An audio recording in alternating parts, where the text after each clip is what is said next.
Hello everyone. Well, since I got my project done for Thursday, here's another gaming vlog. It's a simple project. I have other ones worked out for this week as well, including what I'm doing tomorrow. So let's get started. What developments there have been, what I'm currently playing, and all that good stuff. So first, I had my final draft worked out for my fully Pokemon Scarlet and Violet. I will definitely am now able on track to meet my goal. We'll have it done and out by the 6 month mark on May the 18th. I've also got, I still have these pens with me to apply to my main suit coat.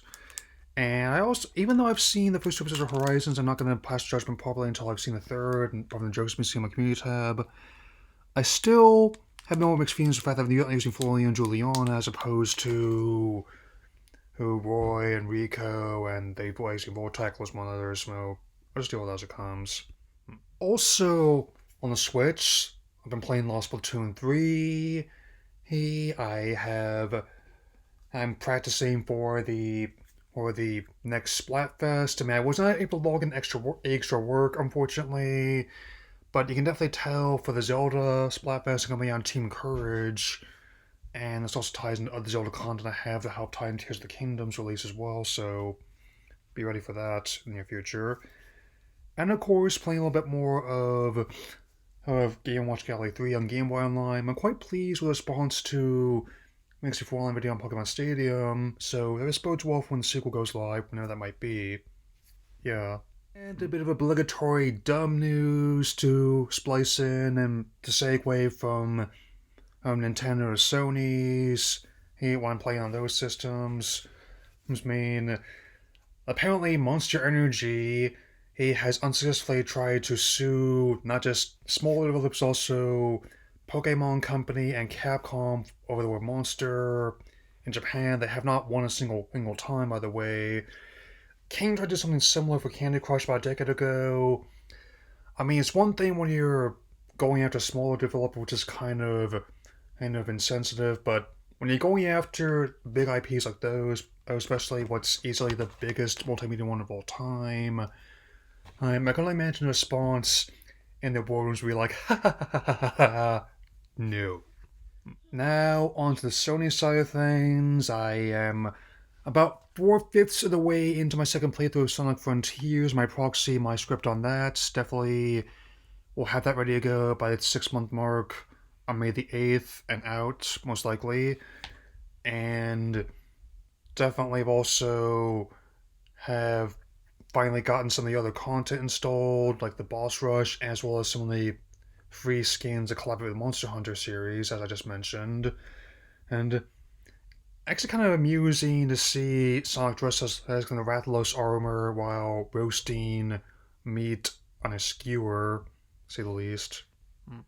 And even though I'm still not certain about this supposed accessory they're working on with the PS5, but what it might entail, I don't think it's going to be full on Vita 2 or PSP 3 like they're claiming. However, persistent talk of the slim model of the PS5 is something I'm interested in, given how it's going to be like a smaller form factor and lower cost, which is how I usually got my systems from the PS2 onward. I mean, I've seen how big the main system is. It's even bigger than the original PS3, like kind of like a Foreman grill. A while back, and there's also a sale going on digital storefronts until the 26th, all around the store.